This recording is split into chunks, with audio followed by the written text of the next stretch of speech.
గూడి పండగకు వచ్చినప్పుడు ఫాదర్ విన్సెంట్ అరుణ్ వారి యొక్క తల్లిదండ్రులను తమ్ముని పిలిచి అభిషేకం ఇవ్వాలి అని అన్నారు. ఎప్పుడు అని అంటే మీకు వీలు ఉన్నప్పుడు జూన్ ఆఖరు కానీ జూలై మధ్యలో కానీ ఉంటే బాగుంటుంది అని అడిగినప్పుడు నేను మీరే చెప్పండి, మీకు ఏది అయితే సమ్మతమో, ఏది అయితే ఇష్టమో, ఏది అయితే అనుకూలమో మీరు చెప్తే బాగుంటుంది అని అంటే తల్లిదండ్రులు ఈ రోజును పునీత రాయప్ప చిన్నప్ప గారుల మహోత్సవం రోజున మా కుమారుడు శ్రీ సభకు భీమే సభకు గురువుగా అభిషేకింపబడితే బాగుంటుంది అని అన్నారు. విచారణ గురువుకు నాకు కూడా చాలా సంతోషమైంది. ఎందుకు అని అంటే శ్రీ సభకు ఆఖ్యులు, బలాఖ్యులు, మూడు స్తంభాలు, గొప్ప పునీతులు, యేసు స్వామికి ఇష్టమైనటువంటి రాయప్ప గారు చిన్నప్ప గారి పండుగ రోజున అరుణ్ గురువుగా అభిషేకింపబడాలి అని తల్లిదండ్రులు తలంచడం నిజంగా ముదవాహం. ఈరోజు ఒక గొప్ప అద్భుతం మన ముందు జరుగుతుంది అని అంటే మీరందరూ విన్నారు. ఏంటి అద్భుతం అంటే వేలలో ఒక్కని దేవుడు పేరు పెట్టి పిలిచి అమ్మ గర్భంలో పడక పూర్వమే ఆయనను పిలిచి పవిత్రీకరించి తన సేవకు మలుస్తూ ఉన్నాడు అన్నది. అంటే ఆ అమ్మ గర్భంలో పడక పూర్వమే ఈ అరుణుకు ఉన్నటువంటి ఆ యొక్క స్థాయి స్థానం అన్నది అంత గొప్పది. మన ఫాదర్ అగస్టిన్ వారి యొక్క ప్రత్యక్ష సాక్ష్యంతో ఇంకా అనేక మంది భీమే గురువులు మన మెట్రాసిన గురువుల యొక్క సభ గురువుల యొక్క సమక్షంలో గురువుగా అభిషేకించబడుతూ ఉన్నాడు అని అంటే ఇది మన మెట్రాసనం భీమే గురువులకు ఇస్తున్నటువంటి కృతజ్ఞతాపూర్వకమైన విలువైనటువంటి కానుక. ఎందుకు అని అంటే ఈరోజు మన మెట్రాసనం ఈ విధంగా ఉంది అని అంటే అది మొట్టమొదటిగా ప్రథమంగా భీమే గురువుల సొంతమే. వారి వలన, వారి ద్వారా, వారితో, వారి యొక్క శ్రమ వలన, శ్రద్ధ వలన, వారి యొక్క ప్రార్థన బలం వలన, వారి యొక్క సహాయం వలన, వారి యొక్క సహవాసం వలన ఈరోజు మన మెట్రాసనం ఈ తెలంగాణలోనే అతిపెద్ద కథోలిక మెట్రాసనంగా అలరారుతూ ఉంది. 2,20,000 మంది కథోలిక క్రైస్తవులు మన మేత్రాసనంలో ఉంటూ ఉన్నారు. కాబట్టి ఈ మేత్రాసనానికి భీమే గురువులు చేసినటువంటి అనేక రకాలైనటువంటి శ్రమ శ్రద్ధలతో కూడుకున్నటువంటి ఈ పరిచర్యకై ముగ్గుల హస్తాలతో ఈ మేత్రాసన పీఠాధిపతిగా పెద్దలైనటువంటి భీమే జనరల్ గారికి మన యొక్క రీజనల్ సుపీరియర్గా కూడా పనిచేశారు. ఆ తర్వాతనే వారు ఒక జనరల్ అయ్యారు. అలాగే ఫాదర్ జేవియర్ రీజనల్ సుపీరియర్ గారు మన మధ్యన లేరు, మీటింగ్ నిమిత్తం వాళ్ళు రోమ్ వెళ్ళారు. అయితే మనందరికీ తెలిసినటువంటి మన ఇష్టం ప్రియమైనటువంటి ఫాదర్ అగస్టిన్ గారు మన మధ్యన ఉండటం, ఈ యొక్క ఆలయాన్ని, ఈ యొక్క పరిసరాలని చక్కగా తీర్చిదిద్దినటువంటి వ్యక్తి తన యొక్క బిడ్డను కళ్ళారా చూస్తూ ఈ యొక్క పునీత రాయప్ప చిన్నప్ప గారుల పీటర్ అండ్ పాల్ సోలమన్ రోజున గురువుగా అభిషేకించబడుతూ ఉన్నారు అని అంటే అదృష్టం. ఈ పునీత పౌలు, పునీత రాయప్ప గారుల జీవిత విధానం గురుత్వానికి ఎంతో పొంతన కలిగి ఉంది. ప్రియమైన సహోదరి సహోదరులారా, యేసయ్య పునీత పేతురును ఆయన వల వేసుకొని సముద్రంలో చేపలు పడుతూ ఉంటే రాత్రంతా శ్రమ పడినప్పటికీ కూడా నిద్రాహారాలు లేకుండా కృషి చేసినప్పటికీ కూడా ఒక్క చేప కూడా పడకుండా ఉన్నప్పుడు వాళ్ళు నిరాశతో బయటికి వచ్చేటప్పుడు అప్పుడు యేసయ్య, మహాశక్తివంతుడైనటువంటి యేసయ్య, బలపరాకుడైనటువంటి యేసయ్య, నిన్న ఈ రోజు రేపు అన్ని విషయాలు సమగ్రంగా తెలిసినటువంటి యేసయ్య వారిని చూసి వారు నిరుత్సాహపడుతున్నారని పిలిచాడు వాళ్ళ సేవకులుగా. ఎందుకు మీరు నిరుత్సాహపడుతూ ఉన్నారు? మీ కుడి ప్రక్కన వల వేయండి అని అంటే, అయ్యా మేము కష్టంలో ఎన్నో ఏళ్ళుగా చేపలు ఎక్కడ పడతాయి, ఎంత రోజులు పడతాయి, ఏ ప్రక్కన పడతాయి అన్నటువంటి విషయం మనకు బాగా తెలుసు. మరి ఇప్పుడేమో నువ్వు వచ్చి ఒక చక్కని చేసుకున్నాడు కావచ్చు, అదే మా ఆంధ్రయ్య చెప్పాడు, కానీ నువ్వు వచ్చి మాకు నేర్పుతున్నావా అనేటటువంటి మాట వస్తున్నప్పటికీ కూడా తమాయించుకొని తట్టుకొని నిగ్రహించుకొని ప్రభు చెప్పినట్టుగానే వేశారు. అప్పుడు పేతురు అన్నాడు, అయ్యా నేను పాపిని, అయ్యా నేను పాపిని, నన్ను వెలుపెట్టి వెళ్ళండి అని అంటే ప్రభు అన్నాడు, ఇప్పటి నుంచి నిన్ను చేపలు పట్టేవానిగా కాదు మనుషులను పట్టేవానిగా మారుస్తాను, రా పేతురు అన్నాడు.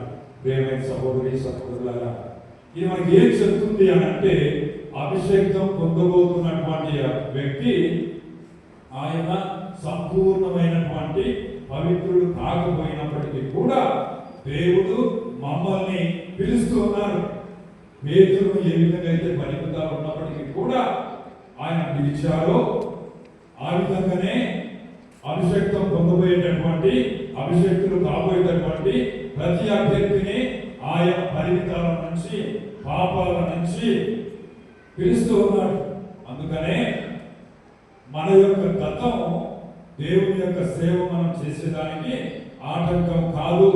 ఎందుకు అనంటే దేవుడు మనల్ని ఏ విధంగా పిలుస్తారు, మలుస్తారు, శుభ్రపరుస్తారు, బలపరుస్తారు, మనల్ని పవిత్రీకరిస్తారు, నూతనీకరిస్తారు, మనకు ఆ శక్తిని ఇస్తారు అన్నది మనకు తెలియదు, కానీ దేవునికి తెలుసు.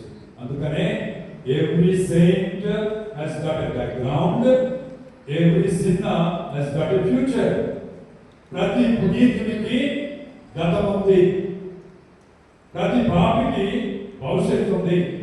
అందుకనే ప్రియమైన సహోదరి సహోదరులారా, ఈరోజు అరుణ దేవుడు పిలుస్తున్నారు అని అంటే ఆయన సంపూర్ణమైనటువంటి పవిత్రుడు అనే కాదు, దేవుడు ఆయనకి చిత్తంలో ఈయనను పిలుస్తూ ఉన్నారు. ఆ తరువాత ఈయన పాపరహితుడు అని కాదు, మానవుడు మానమాతుడు అయినటువంటి వాడు బలహీనత వలన పాపాలు చేయడం పరిపాటి. మనం తెలిసినటువంటి వాళ్ళం, మట్టితో చేయబడినటువంటి వాళ్ళం, కాబట్టి అటు ఇటు ఊగిసలాడినటువంటి మనస్తత్వం ఉన్నటువంటి వాళ్ళం. కాబట్టి దేవుడు పిలుస్తున్నాడు. కాకపోతే మనం చేయవలసింది, ప్రతి గురువు చేయవలసింది, అయ్యా నేను పాపిని బలహీనుని అని పశ్చాత్తాపడాలి.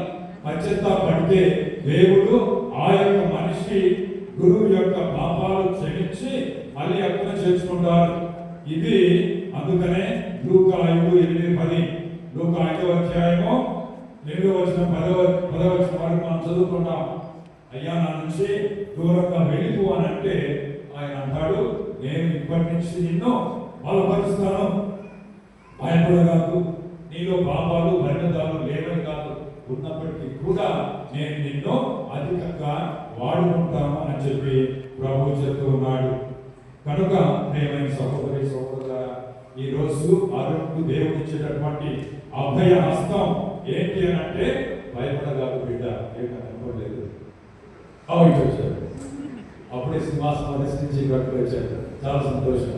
కుడి భాష అనుకుంటే గడపొస్తానని.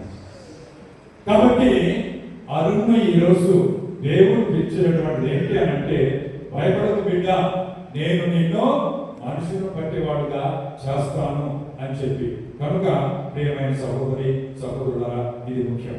రెండవది,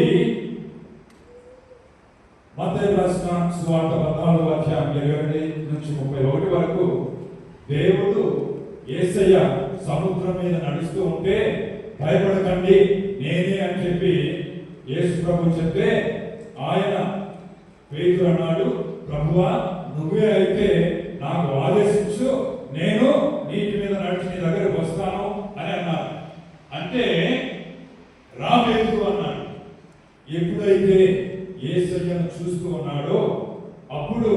నీటి మీద పేతురు నడవగలిగాడు. ఎప్పుడైతే నేనా నీటి మీద నడిచేది అని తన వైపు తాను చూసుకున్నాడో అప్పుడు నీటిలో మునిగిపోవటం జరుగుతుంది. కనుక అరువు కానీ అభిషేక గురువు అందరికీ కానీ నేను చెప్పేది నాతో సహా ఏంటి అని అంటే, ఎప్పుడు మన దృష్టి యేసయ్య వైపే ఉండాలి. నేనా అన్నటువంటిది నా మీద, నా సామర్థ్యం మీద, నా శక్తి మీద కాదు. అందుకనే God doesn't call the equipped, he ఎక్విప్స్ the one who called. దేవుడు సర్వ సమర్థాలని కలిగినటువంటి వాళ్ళను పిలువడు, పిలిచిన వాళ్లకు సకల సమర్పణలు, సకల చైతన్యాలు వారికి ఆయన ఇస్తారు అన్నాడు. ఎందుకంటే దేవుని యొక్క చేతిలో మేము దాసోహం అంటూ ఉన్నాం. కనుక దేవుడు ఈరోజు మేమందరం కూడా ఫలించాలి అంటే గురువుగా మా యొక్క దృష్టిని ఈ లోకం వైపు కాదు, పిశాచు వైపు కాదు, శరీరం వైపు కాదు, యేసయ్య పక్షాన, యేసయ్య వైపు యేసునే చూసుకుంటూ ముందుకు వెళ్తే గురువు ఫలిస్తాడు. లేకపోతే నేను ఈ లోకపు ఆకర్షణలో కూరుకొని పోయేదానికి ఎక్కువ ఆస్కారం ఉంటుంది. ప్రేమైన సహోదరి సహోదరులారా, యేసయ్య ఎందుకు పేతురును పిలిచాడు అంటే, అభిషేకులను పిలిచాడు అంటే, నా మందను మేపు అని చెప్పి, మా మందను మేపు అని అంటే ఆ పేతురు ఆ మందను మేపేదానికే ముందుకు వస్తాడు. అందుకనే గురువును కూడా దేవుడు మందను మేపేదాని కోసం అటు ప్రార్థన వల్ల కానీ, ప్రసంగాల వల్ల కానీ, ఉపదేశాల వల్ల కానీ, కుటుంబ సందర్శన వల్ల కానీ, స్వస్థ ప్రార్థన వల్ల కానీ, వారితో కలిసి అనేక పుణ్యక్షేత్రాలను సందర్శించగానే ఈ సమైక్య విధంగా ప్రజల కోసం, దేవుని పక్షంలో ఉండేదాని కోసం గురువు ఆ యొక్క మందను మేపేదాని కోసం ఎప్పుడు సంసిద్ధంగా ఉంటాడు. నాకు సమయం కాదు, నేను ఇప్పుడు ఓపిక లేదు అన్నటువంటి మాట గురువు గారి నుంచి ఎప్పుడు రాకూడదు. అందుకనే మేము మింగేదానికి కాదు, మా శ్వాస కోసం, కోసం కాదు. అందుకనే కొన్నిసార్లు గురువు మీద ఏదైనా నెప్ప వచ్చినప్పుడు నేను అనుకుంటాను, మనది అంటూ ఏమీ లేదు. మనకి ఏమున్నా కానీ దేవుడు తన యొక్క ప్రజల శ్రేయస్సు కోసం మనకి ఇచ్చిందే. కాబట్టి ఏమైనా కానీ రిక్త హస్తాలతో, రిక్త శక్తి ఉన్నాయి, నేను సదా నీ సేవలో, నీ ప్రజలకు సేవ చేస్తాను నా జీవితంలో అన్నటువంటి మాట గురువుల్లో ఎప్పుడు సదా ఉండాలి అన్నటువంటిది పేతురు ఈ రోజు మనకందరికి కూడా చెప్తూ ఉన్నాడు. ప్రేమైన సహోదరి సహోదరులారా, పేతురు నువ్వు నన్ను ప్రేమిస్తున్నావా? ఇంకా ఏమీ అక్కర్లేదు. మనకు కావాల్సింది ఆ ప్రేమ. దేవుడిని ప్రేమిస్తున్నాము అని అంటే సర్వాన్ని మనం ఆ విధంగా చేయగలం. యేసు క్రీస్తుకు ఇష్టమైన రీతిలో మనం చేయగలం. కనుక ప్రేమైన సహోదరి సహోదరులారా, ఈరోజు ప్రభు మాకు అధికారాన్ని ఇస్తూ ఉన్నాడు. తాళపంచుడు అనేది దేవుడు మాకు ఇచ్చేటటువంటి అధికారం. ఆ అధికారం దేనికి అంటే ప్రజల మీద పెత్తనం చలాయించే దానికి మాత్రం కాదు, దానికి కానే కాదు. అధికారం సేవ చేసే దానికోసం, పాదాలు పట్టేదానికోసం, పాదాలు కట్టేదానికోసం, అహర్నిశలు 24 గంటలు మీ యొక్క సేవలో నేను ఉంటాను అని చెప్పేదానికోసం, దానికే అధికారం. ఈ అధికారం అనేది గురువుకు ఉంది. ఈ యొక్క భక్త సమాజానికి, విఖ్యాతకు, సంస్థకు గురువు పెద్దవాడే, తోలనాడలే. ఆయన యొక్క అధికారాన్ని కాదంలే. కానీ గురువులుగా మేము తెలుసుకోవాల్సినటువంటి విషయం ఏంటి అంటే, నా అధికారం సేవ కోసమే ఇవ్వబడింది కానీ పెత్తనం కోసం, పెత్తనం చలాయించడానికి కోసం కాదు అన్నది మనందరం కూడా గ్రహించాలి. కాబట్టి 3 ముఖ్య విషయాలు పేతురు దగ్గర నుంచి. We are called when we are unworthy. మనలో స్తోమత లేనప్పుడు, మనలో ఆ పరిపక్వత లేనప్పుడు, మనలో ఆ సంసిద్ధత లేనప్పుడు దేవుడు మనల్ని బలహీనమైన కానీ తన సేవకు పిలిచాడు అన్నట్టు. ఇంకొకటి, దేవుణ్ణి బహిరంగంగా పేతురు నువ్వు కాదు, నాకు తెలియదు అని చెప్పినప్పటికీ కూడా అతన్ని రహస్యంగా క్షమించి నా యొక్క మందును నేను అంటాడు. దేవుడు తప్పకుండా మనల్ని కాచి కాపాడుతాడు. కనుక ప్రియమైన సహోదరి సహోదరుల, ఈ విధంగా దేవుడి యొక్క పిలుపును మనందరం కూడా గ్రహించాలి. ఎందుకు పేతురు అంత బలంగా ఉండగలిగాడు అని అంటే, ఆయన సదా యేసు ప్రభువుతో ఉండి ముఖ్యమైనటువంటి సంఘటనల సందర్భంగా, అది ఒలివెంతూరులో కానివ్వండి, తాబూరు పర్వతం మీద కానివ్వండి, ఇంకా ఎక్కడికైనా వాళ్ళిద్దరి ముగ్గురిని తీసుకుపోవాలి అని అంటే యేసుని తీసుకువెళ్ళాడు. అందుకనే ప్రతి గురువు అటువంటి ప్రత్యేకమైన సాన్నిహిత్యాన్ని యేసుతో గడపాలి. అందుకే ఫుడ్ కన్సెషన్ అంటాడు, రోజుకు కనీసం 2 గంటలైనా కానీ నేను దివంగత ముందు కూర్చుంటాను. ఒకవేళ నేను అలసిపోయాను అనుకోండి, అలసిపోయిన కుక్క మాదిరిగా కావించుకుంటూ వెళ్ళి కావటిస్తూ జొల్లు కాచుకుంటూ మనసు ముందు నేను కూర్చొని నిద్రపోతాను. నాకు అదే సంతృప్తి అన్నటువంటిది ఈయన పుణ్యత పడడానికి ఎదురు చూస్తూ ఉన్నటువంటి, దారిలో ఉన్నటువంటి, సమీపంలో ఉన్నటువంటి ఫుల్టన్ చేసి అనేటటువంటి అమెరికా ఆర్చ్ బిషప్ గారు ఆ విధంగా అంటారు. కనుక ప్రియమైన సహోదరి సహోదరుల, గురువులు పాలించాలి అంటే దేవునితో సమయం గడపాలి, ప్రార్థనలో సమయం గడపాలి. పూజలు క్రమం తప్పకుండా నాకు స్టైఫండ్ వస్తుందా లేదా అన్నటువంటిది కాదు, ఎవరన్నా చూస్తున్నారా లేదా అన్నటువంటిది కాదు, ఎవరన్నా ఉన్నారా లేదా అన్నటువంటిది కాదు. నేను పూజలు చేయకపోతే నేను బలహీన పడతాను, నా లోపల శిథులు తెగదింటుందేమో, నేను పడిపోతాను. అందుకనే నాకు బలం కావాలి అని అంటే నేను ప్రార్థనలు చేయాలి, ధ్యానం చేయాలి, పూజలు చేయాలి, ఆసనాలు చేయాలి, బైబిల్ చదవాలి, జపమాలు జపించాలి, దేవుని సముతో నేను కూర్చోవాలి. ఇవన్నీ ఆధ్యాత్మిక క్రియలు చేయనటువంటి వాడు దేవుని యొక్క సేవలో పరిచర్యలో ఫలించలేడు. ఎప్పుడు చూసినా కానీ ఏదో లోపం రోజు, ఎప్పుడో మొఖాలు చీదించుకోవటం, మొఖాలు చీదరించుకోవటం, చీచానుకోవటం, ఆ మనిషిలో ఆ కళ పవిత్రత అనేది కనపడదు. కారణం ఏంటంటే, ఏ దేవుడైతే నా ముఖాన్ని, నా హృదయాన్ని, నా సర్వస్వాన్ని తేజోమయం చేయగలడో ఆయన నేను సమీపించడమే, తప్పులు చేయమని కాదు. ప్రియమైన సహోదరి సహోదరులారా, మీలాగా మేము కూడా మానవ శరీరం కలిగినటువంటి వాళ్ళమే, బలహీనత సమయాలు మాకు ఉంటాయి. కానీ ఏ పేతురు అయితే యేసయ్య నాకు తెలియదని చెప్పాడో ఆ పేతురు వ్యక్తి ఏడ్చాడు. ఆ కండ్ల చెక్కిళ్ళు అన్నీ కూడా గుంతలు పడేంత తీరుగా ఏడ్చాడు. అదే యూదా ఇస్కరియోతు యేసయ్యను శత్రువులకు అప్పగించినప్పటికీ కూడా ఆయన చేసినటువంటి పని ఏంటంటే, ఆయన బాధపడ్డాడు, ఏడ్చాడు తను కూడా. కానీ యేసయ్య దగ్గరికి వెళ్ళి కాళ్ళు పట్టుకొని క్షమాపణ అడగలేదు. పేతురు చేశాడు. గురువులు చేయాలి, మఠవాసం చేయాలి, మనం అందరము చేయాలి. యూదా ఇస్కరియోతు ఉరేసుకొని చచ్చిపోయాడు. మనం ఎవరు కూడా ఆ విధంగా ఉరేసుకొని చావాల్సినటువంటి అవసరం లేదు. ఈరోజు ప్రేమైనటువంటి సహోదరి సహోదరులారా, పేతురు రాయపా, నువ్వు రాయిని నీ యొక్క ఈ రాతి మీద, ఈ పునాది మీద నా శ్రీసభను నిర్మిస్తున్నానని. ప్రియమైన సహోదరి సహోదరులారా, ఉప్పులో మీద కాదు నేను. ప్రతి గురువు తల్లి గర్భంలో పడకపోవడమే పేరున తన యొక్క క్రియ కోసం, పని కోసం దేవుడు పిలిచాడు, మలిచాడు. కాబట్టి మన ఒక్కొక్కరం కూడా శ్రీ సభ యొక్క పరువు ప్రతిష్టలు, తిరుసభ యొక్క బరువు బాధ్యతలు నా ఒక్కరి మీదనే ఆధారపడి ఉంది అని ఏ గురువు అయితే అనుకుంటాడో ఆ గురువు కలిస్తాడు. ఆ గురువు శ్రీ సభను కాపాడతాడు. లేకపోతే అది ఆయన చేసుకుంటాడులే, ఈయన చేసుకుంటాడులే, విశ్వగారు చేసుకుంటారులే, అమ్మగారు చేసుకుంటారులే అని వాళ్ళ మీద పిల్ల మీద బరువు పెట్టి ముందుకు పోయే వాళ్ళ వలన ప్రయోజనం శూన్యం.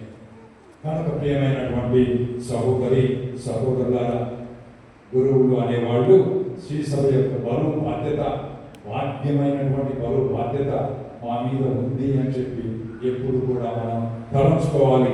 అలాగే పౌలు మహర్షి ఎటువంటి వాడు అని అంటే, ఆయన ఎప్పుడూ ఆహర్నిశలు తను నమ్ముకున్నటువంటి సత్యాల కోసం తన ప్రాణాన్ని పణంగా పెట్టాడు. యూదుడుగా ఉన్నప్పుడు యూదా మతాన్ని కాపాడడానికి కోసం. ఆ తరువాత దమాస్కస్కు వెళ్ళేటటువంటి మార్గ మధ్యంలో దేవుని యొక్క కృప గుర్రం నుంచి ఆయన పడేస్తే కన్ను కనరాకుండా పోతే అప్పటి నుంచి ఆయన మారు మనసు పొందాక ఆయన సత్యశ్రీ సభ కోసం పాడుపడాడు అన్నటువంటిది మనం తెలుసుకున్నది.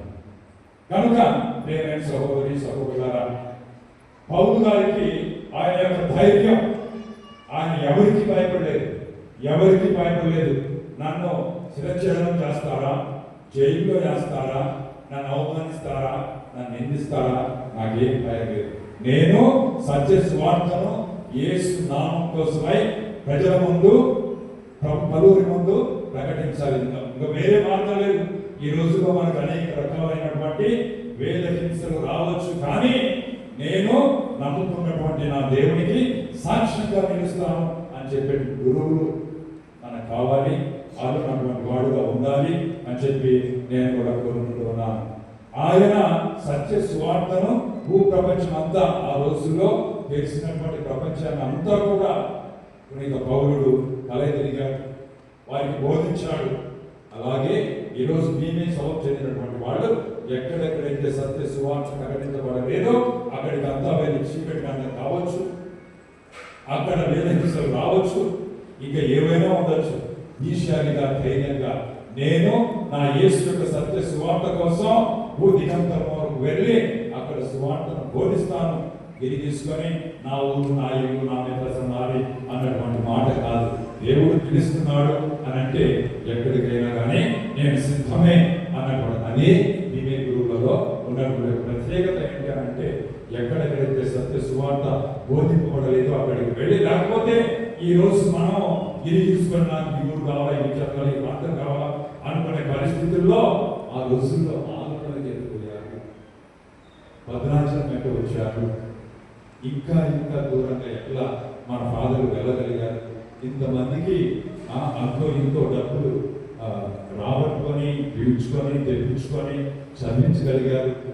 మన మీద వారికి ఉన్నటువంటి ప్రేమ, ఇన్ని గుళ్ళు కట్టించగలిగారు అని అంటే సత్య సువార్త బోధించడంలో మీ ఫాదర్లు చూపినటువంటి త్యాగం, తెగువ అంత గొప్పది. అంత సభలోనే ఆ సభలోనే అరుణ్ ఈరోజు గురువుగా అభిషేకించబడుతూ ఉన్నారు. కనుక ప్రియమైన సహోదరి సహోదరులారా, ఆయన శ్రీసభ ద్వారా ఎక్కడెక్కడైతే సత్య సువార్త బోధింపలేదో పౌలు వారందరికీ కూడా శ్రీసభ ఒక జ్యోతిగా ఉంటుంది అన్నటువంటి విషయం తెలుపరిచారు. అందుకే ఒక ఇంగ్లీష్ లో కొంతమంది Peter tells us that our failure is not the end. పేతురు ఈ రోజు మనకేం చెప్తున్నారంటే మన యొక్క పరిమితాలు ప్రపంచం అంతం కాదు, నా జీవితానికి అంతం కాదు. ఎందుకనంటే నేను బొంకినా కానీ ఖచ్చితపడతాను. నేను బొంకుతూనే ఉంటాను అని అంటే ఖచ్చితంగా కాదు. నేను బొంకిన పరిస్థితుల ప్రభావం వలన తలబొక్కిన పడిపోయినా కానీ నేను మళ్ళీ ఖచ్చితపడి దేవుని ముందుకు వెళ్తాను. ఇది ప్రతి గురువు కూడా కాదు. లేకపోతే ప్రేమైన సహోదరి సహోదరులారా, మనం కూడా అందరి మాదిరి మామూలుగానే ఉండి మన వలన మన సంఘానికి మన కుటుంబానికి ఏమాత్రం నేను జరగాలి అని అంటే మనం తెలుసుకోవాల్సింది in spite of my failures, నా పరిమితాలు ఎన్నున్నా కానీ దేవుడితో నేను పశ్చాత్తాపడి ఆయన దగ్గరికి వెళ్తే ఆయన నాకు నా ద్వారా అనేక అద్భుతాలు చేస్తారు అని చెప్పి. తర్వాత Paul tells that our past does not define our identity. Paul ఏం చెప్తాడంటే నా గతం మీద నా భవిష్యత్తు ఆధారపడి ఉండదు. నా యొక్క గుర్తింపు అనేది నా గతం మీద లేదు, నా భవిష్యత్తు మీద ఉంది. ఇప్పుడు దాకా నేను ఏదిగా ఉంటున్నాను అన్నటువంటిది కాదు, కానీ ఇక మీదట నేను ఏమిగా ఉంటాను అన్నటువంటిది ముఖ్యం. అందుకనే ఈరోజు మనందరి ప్రార్థన పేతురు పౌల పండుగ మహోత్సవం రోజున ఇంగ్లీష్లో చదువుతాను, తెలుగులో వివరిస్తాను. Grant us Peter's tears after his fall. పేతురు బలహీనత వలన పడిపోయిన తరువాత ఆయన కళ్ళలో కలిగినటువంటి ఆ కన్నీరు నాకు తెలుసు. అంటే ఆ మనస్తత్వం అన్నది, ఆ పశ్చాత్తాపం అన్నది నాకు దయచే అంటున్నాను. మరోసారి grant us Peter's tears after his fall. రెండవది grant us God's fire of his rising. Paul పడిపోయిన తర్వాత, లేచిన తర్వాత ఆయన ఆపే శక్తి దేనికి లేదు. అన్ని దేశాలు తిరిగారు, అన్ని ప్రాంతాలు తిరిగారు, అందరినీ క్రైస్తవులు చేయాలి, క్రైస్తవులు అందరికీ కూడా. అందుకనే ద ఫైర్, ఆయనలో రగులుతున్నటువంటి మంట, రగులుతున్నటువంటి అగ్ని జ్వాల అనేది నాకు ఏమైనా కానీ నేను నా ప్రభువును నేను ఆయన తోడుకు పెడతాను, ఆయన గురించి చెప్తాను అన్నటువంటిది. నేను సహోదరుల ఇద్దరు వేసాక్షి చెప్పారు. ఒకరేమో నా ప్రభువు మరణించిన రీతిలో తలపైకి కాళ్ళు కిందికి వేసి నా చేతులు చాసి ఆ విధంగా శిలువలో కొట్టబడేదానికి కూడా నాకు అర్హత లేదు అంటాడు. అందుకనే ఆయన విన్నవించుకుంటాడు, తల కింద పెట్టి కాలు పైకి పెట్టి నన్ను శిలువలో కొట్టండి, నన్ను చంపండి, నన్ను వేసాక్షి. ఎంత వినమ్రత, ఎంత ప్రేమ. ప్రభువా, నువ్వు నన్ను ప్రేమిస్తున్నావు అని అంటే ఆ ప్రేమగా మించింది నాకు పడిపోతుంది లేదు నీ దగ్గర అని పేతురు చెప్పగలిగారు. కనుక పునీత పౌలుని మెడ ఖడ్గంతో కోస్తే 3 సార్లు ఆ మెడ ఎగిరి పడింది. అందుకని రోగులు దేవుడైనా త్రిపాంతే అనేటటువంటి ప్రాంతంలో ఆ మెడ ఎగిరిన చోట ఒక చిన్న శ్రయం ఆ విధంగా కట్టారు. ఏమైనప్పటికీ కూడా యేసుక్రీస్తు అనేది నూతన వాస్తవం. ఆ రోజుల్లో ఆయన ఎటువంటి అద్భుతాలు చేస్తారో కూడా వారికి ఇంకా సరిగా అర్థం కాలేదు. అప్పుడే సాహసించి యేసుక్రీస్తు కోసం, మన సంతోషం కోసం ఈ 2 గొప్ప పునీతులు ప్రాణాలు పెట్టారు, ప్రాణాలని పణంగా పెట్టారు. అందుకే ప్రతి గురువు రక్తానైనా చెల్లించి లేక దే ఆర్ కాల్డ్ మార్టర్స్.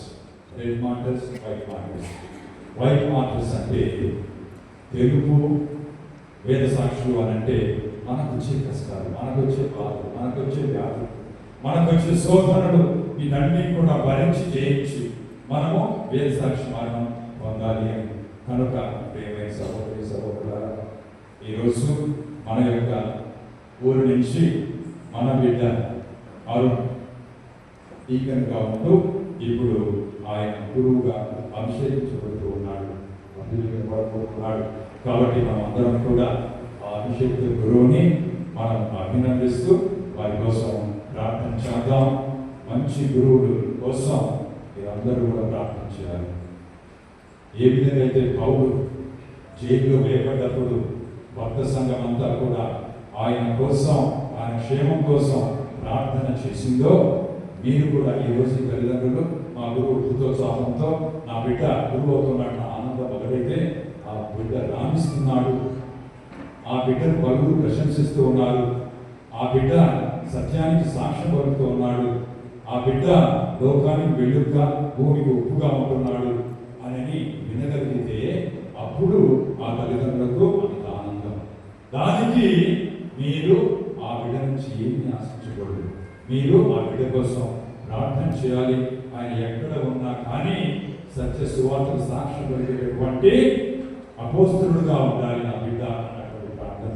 అలాగే మేమందరం మీ బిడ్డలు, గురువు అందరూ కూడా సంఘానికి, సమాజానికి బిడ్డల, మీ తండ్రులమే కావచ్చు, మీ గురువులమే కావచ్చు, మీకు బిడ్డలం కూడా. మేము మంచిగా ఉండాలి అని అంటే, సాక్ష్యం కలిగి బిడ్డలుగా ఉండాలి అని అంటే, మిమ్మల్ని మంచి మార్గం నడిపేటటువంటి గురువులుగా ఉండాలి అని అంటే మీ అందరి యొక్క ఉత్సాహం, మీ అందరి యొక్క ప్రార్థనలు మాకు ఎంతైనా అవసరం. మీరు విమర్శించండి, కానీ నాతో చెప్పండి. నా బలహీనతలు ఏంటి, నా పొరపాట్లు ఏంటి, నేను ఇంకా ఏం చేస్తే మంచి గురువు ఉంటాను, నన్ను అనుదరించే దానికోసం కాదు, నన్ను బయటికి లేపే దానికోసం. అందుకనే ఎవరైతే మమ్మల్ని బయటకు లేపుతారో అప్పుడు ఆ హృదయాలు దేవుని యొక్క వాక్యం చేత రగలబడుతుంది. అటువంటి చంపకండి, మమ్మల్ని చంపకండి. ఎందుకనంటే చాలాసార్లు మీరే మా బంధువుల మీద కాలేసి తొక్కుతూ ఉన్నారు. కొంతమంది, అందరు కాదు, కానీ ఇంకొంతమంది గురువులు కదా, అభిషేకులు కదా, వారు లేకపోతే మేము లేకపోతే లేరండి, పూజలు లేవు, ప్రార్థనలు లేవు, ఇంత దివస సంస్కారాలు లేవు. గురువులు అందుకే ఎంతైనా అవసరం. కాబట్టి ఆ గురువుల్ని ప్రోత్సహించండి. ఈ సంవత్సరం మన మెడ్రాస్లో మనము దావిపిల్లల సదస్సు పెట్టి 75 మంది వచ్చారు. మన మెడ్రాసనానికి 22 మంది పేర్లు ఇచ్చారు. ఆఖరికి వచ్చింది 8 మంది. చూడు, 75 మంది ఎక్కడ, 22 మంది ఎక్కడ, 8 మంది ఎక్కడ. వెళ్ళిన వాళ్ళు మళ్ళా ఇక్కడ మాకు ఉండబుద్ధి కాలేదని చెప్పి ఇద్దరు మన ఇంటికి వచ్చారు. అంటే భవిష్యత్తు దృష్టిలో పెట్టుకొని గురువులు, మన ప్రజలకు గురువులు కావాలి, పూజలు కావాలి, భవిష్యత్తు కావాలి, పరిచయలు కావాలి, సంఘ సందర్శన జరగాలి అని అంటే అభిషేక గురువులు కావాలి. కానీ ఈ రోజు మనం వెళ్ళిపోకపోతే రేపు రోజున మనం అందరం కూడా పీస్లెస్ సండే సర్వీస్ చేసుకోవాల్సి వస్తుంది. అంటే గురువు లేనిగా ఉన్నటువంటి ఒక ఆరాధన క్రమాన్ని జరుపుకోవాల్సి వస్తుంది. అవసరమా మనకు? ఈరోజు నేర్పుకుందాం, రేపు అద్భుతంగా మన క్రైస్తవ జీవితాన్ని జీవిద్దాం. కనుక ప్రియమైన సహోదరి సహోదరులారా, క్రైస్తవ జీవనానికి శ్రీ సభకు పునాది రాళ్ళు అయినటువంటి పునీత పేతురు పౌరుల యొక్క పండుగ రోజున, మహోత్సవం రోజున మనవాడు ఒకడు ఒక గురువుగా అభిషేకించబడటము అని అంటే ఆయన వారి అడుగు జాడల్లో నడవాలి అని మేమందరం కూడా ఈ యొక్క గొప్ప పునీతుల యొక్క పండుగ రోజున మేము రాణించాలి అని అంటే వారి యొక్క అడుగు జాడల్లో నడవాలి అని మేము కృతనిశ్చయంతో ఉండాలి. మీరందరి ప్రోత్సాహం మాకు అవసరం, ఈ ప్రార్థనలు మాకు అవసరం. కాబట్టి ఇప్పుడు జరగబోయే సంఘటనలు, ఇప్పుడు జరగబోయే సాంఖ్యాలని వాడు జాగ్రత్తగా చూడండి. చాలా అర్థవంతమైనటువంటి ఫాదర్ గారు వ్యాఖ్యానంలో విషయాలు చెబుతారు. ఎక్కడో మీరు పగటిగలు కంటూ ఉంటే ఆ యొక్క సంఘటన లేక సాంఖ్యం యొక్క అర్థాన్ని మీరే జరుగుతున్నారు. మేము కూడా పోతాం, మర్చిపోతాం. కాబట్టి ఇప్పుడు జరగబోయే ఈ యొక్క సాంఖ్యాలని మనము పవిత్రాత్మ యొక్క ప్రేరణ వలన చక్కగా చూసేదానికి, పాల్గొనడానికి